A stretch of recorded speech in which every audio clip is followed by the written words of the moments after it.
Salut Kiki, c'est parti. Pour moi donc le deuxième run avec ce Hyper MT aujourd'hui, le troisième de la journée. On a fait un run avec le Hyper MT avec les D-Boots qui a éclaté lâchement. On a fait un run avec le Eurovo avec les bloquettes dessus, les suspensions un peu plus souples.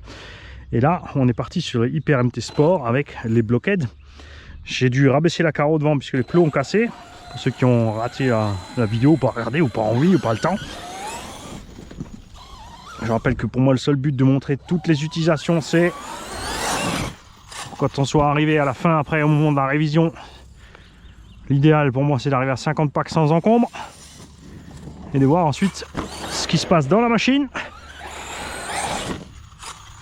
et en ayant tout en vidéo pour savoir tout ce qui s'est passé avec les accidents causés par le pilote, le terrain, les casses normales, anormales, tout. Et la façon aussi d'utiliser la machine. Parce que si je fais 50 packs tout cool, évidemment, elle va aller bien la machine. Et si je fais le débile pendant 50 packs, elle ne va pas à 50. Donc le mode goré, ça me va.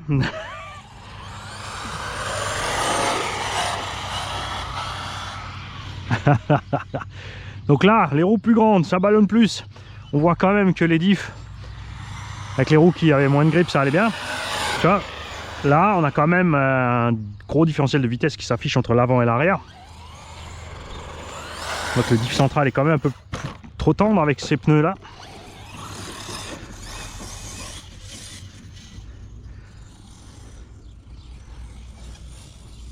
On a un peu plus de Vmax à cause du diamètre plus grand et du ballonnage. Mais pas tant que ça, parce que tu as vu, ça fout le camp à l'avant.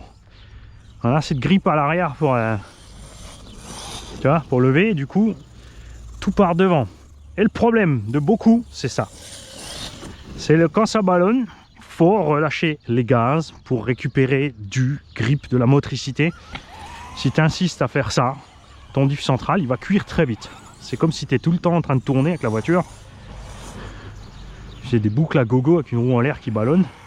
Ça fait la même chose. Tu crames le diff. Les températures que prennent les diffs sont pas à négliger, surtout en été. Quand tu les fais mouliner comme ça. C'est vrai que j'ai pas le réflexe. Il va falloir que je me fasse une petite checklist hein, après chaque vidéo quand on a fini de prendre le thermomètre. Et trop freiné. De prendre la température des noix sorties de diff pour qu'on puisse se faire un peu une idée tous ensemble. Ah, trop freiné et trop traîné pour remettre gaz. Voilà, bravo, regarde.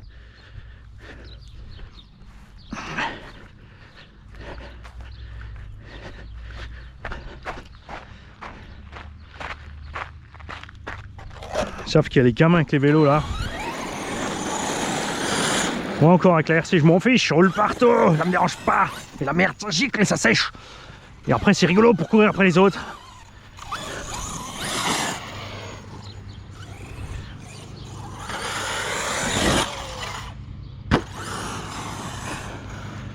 Alors comme l'huile du diff central est encore un peu trop détendue, tu vois, avec le grip qu'on a à l'arrière là, on rentre les backflips un peu moins facilement qu'avec le Revo et le Sledge.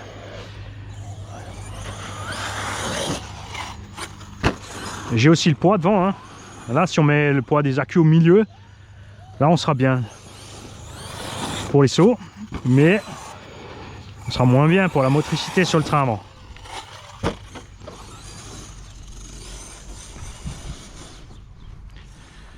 Ah, t'as vu la différence, c'est fou hein. Avec les roues plus étroites qui patinaient plus sur les 4 fers, on était bien, et là pose problème.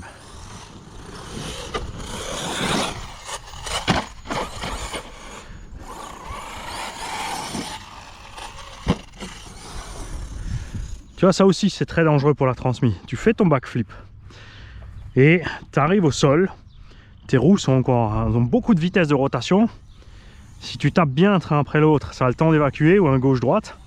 Mais là, tu as vu, je suis arrivé, j'ai piqué du nez, j'ai posé juste les 4. Là, j'ai bloqué net toute ma transmise. C'est là que c'est important d'avoir un slipper à bord ou un cush drive, donc un amortisseur de couple. J'aurais vraiment aimé qu'il fasse ça sur le sledge, que sur ce diff central il y a un amortisseur de couple entre la couronne et le diff.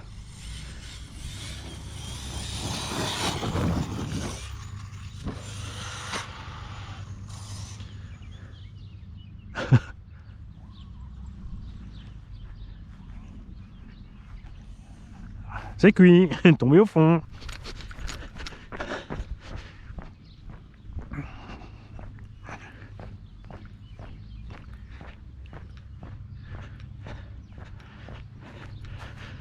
Je suis arrivé tôt, on est un mercredi, donc forcément dès qu'il va faire beau, il y a tout le monde qui va se pointer avec les petits. Et je veux pas empêcher les petits de jouer.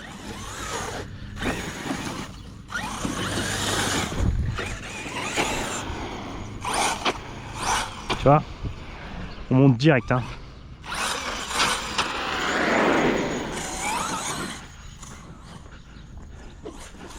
Punch Wario, on est toujours sur 3, là, médium.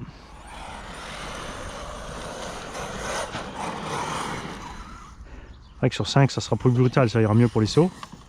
C'est vrai que le Erevo va bien aussi, j'ai le Castel dessus, par défaut, lui, il est la blinde.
C'était chaud, le poteau et le pont.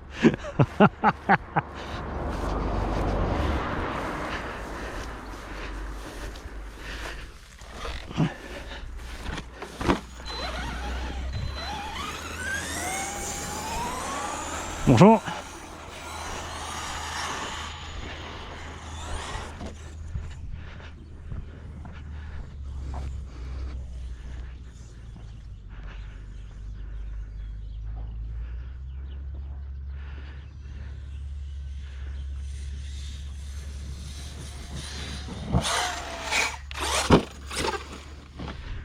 Là tu vois, j'ai mis un petit coup de gaz encore avant de sauter. Du coup j'ai tapé la butte déjà sur les roues arrière. Ça raccourcit le saut forcément. Et c'est vrai que le double il pourrait rentrer.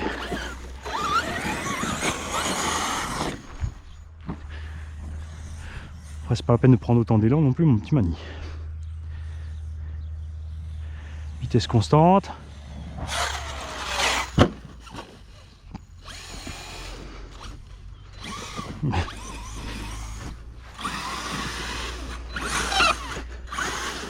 Ah, c'est pas X-Max, hein, c'est fou pourtant. C'est pas si haut que ça. Mais t'es déjà foutu.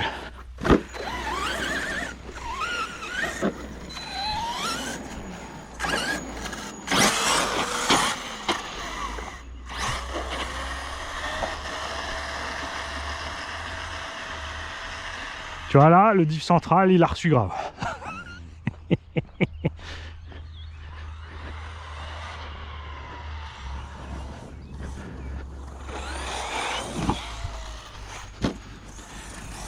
L'idéal c'est l'atterrissage avec les roues toutes cool en vitesse.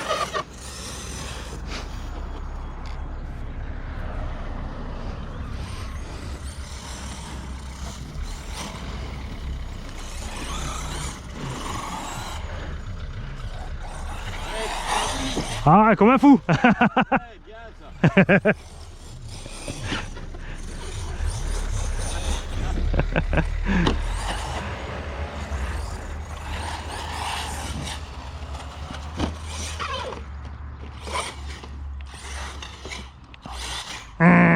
Insiste pas Manu.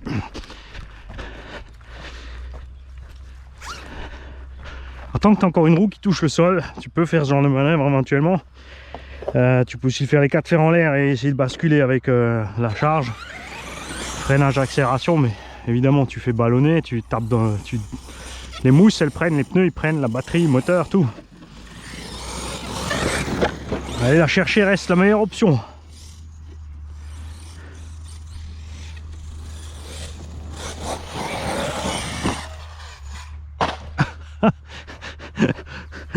Tu vois là, quand j'étais en haut, j'hésitais entre un bac ou attendre. J'ai attendu trop longtemps, j'étais trop près du sol. Et au lieu de mettre gaz pour tourner et d'arriver à ras du sol, surtout sur le dur là, j'ai préféré balancer la carreau devant.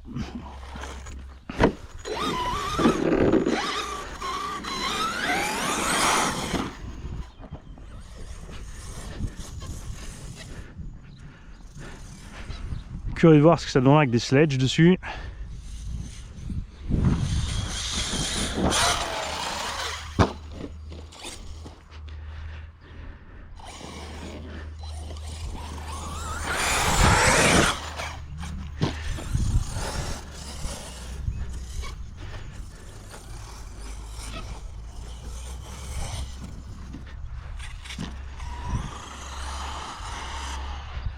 Alors pour mettre les sledges, soit tu coupes les ergots dans l'hexagone Traxxas,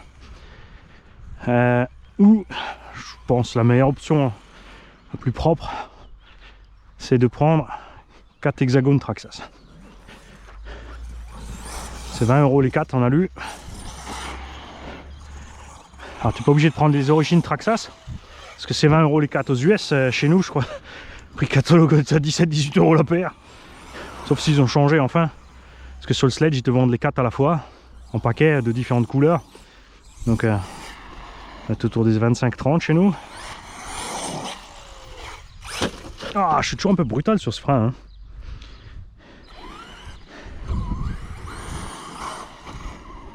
Pourtant le frein lui-même n'est pas super brutal.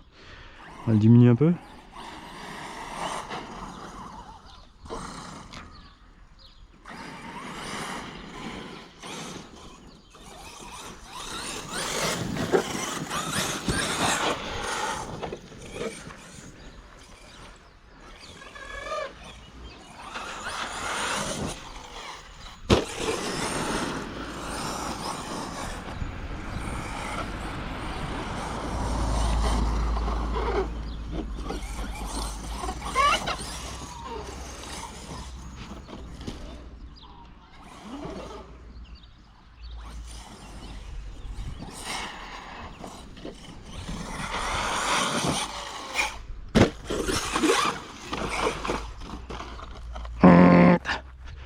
Fatal erreur.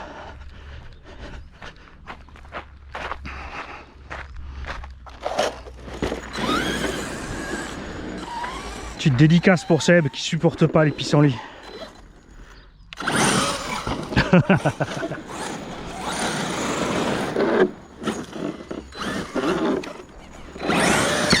Je l'ai eu.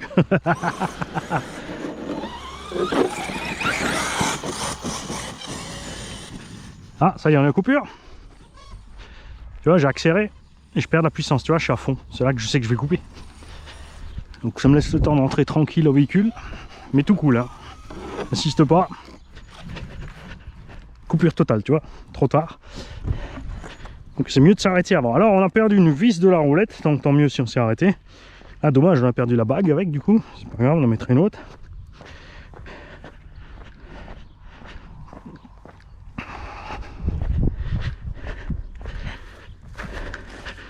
Sinon RAS, malgré le bras qui est déjà endommagé devant, ça ne dérange pas. Niveau température, oh. Ouais, ouais, là c'est dommage par le thermomètre, mais là on a un bon petit 60 sorti du truc, hein, quand même. On a les roulements aussi, regarde, tu vois, qui prennent déjà un petit peu de jeu à force là. Niveau roue, ça va. Là on est ok en température. Faut dire que ça mouline un petit peu là-dedans. Alors,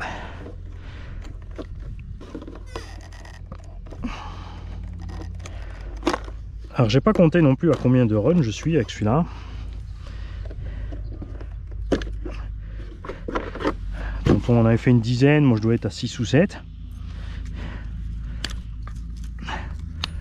Tu vois, le Vario, c'est pas pour rien que j'ai les reels en dessus. Il y en a un qui s'est barré à l'arrière avec les chocs. En dessous, le double face se décolle. Je vais visser à travers cette plaque mon Vario et ensuite remonter le tout, c'est sûr. Visser c'est mieux.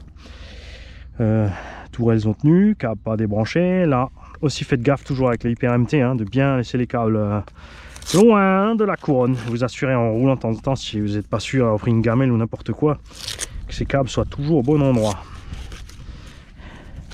Ce coup-ci, rien ne s'est desserré, on est bon. Alors, on n'a pas autant de différence que ce que je pensais entre les blockheads et les D-Boots backflip, sauf évidemment pour les figures, mais pas en VMAX et en tenue de route. Ce qui est flagrant par contre, c'est l'augmentation de motricité sur le train arrière qui provoque donc le fait que l'engin, malgré le poids devant des lipos, se lève et ballonne de l'avant, parce que les huiles de diff avec autant de grip sont pas assez balèzes. C'est pas à négliger, hein. Selon la taille des roues que tu mets et le grip qu'elles ont, ça influe aussi sur les réactions au diff. On va passer sur le sledge, on va lui enfiler, je crois que j'ai 4 batteries avec, lui donner un peu des kilomètres, puisque moi c'est sur le sledge pour l'instant, je suis au 9e pack total, donc le 7e sur ce sledge rouge. Parce que le but c'est quand même de l'emmener à 50, voir un petit ce qui se passe avec les diffs et les usures et les roulements. Ciao.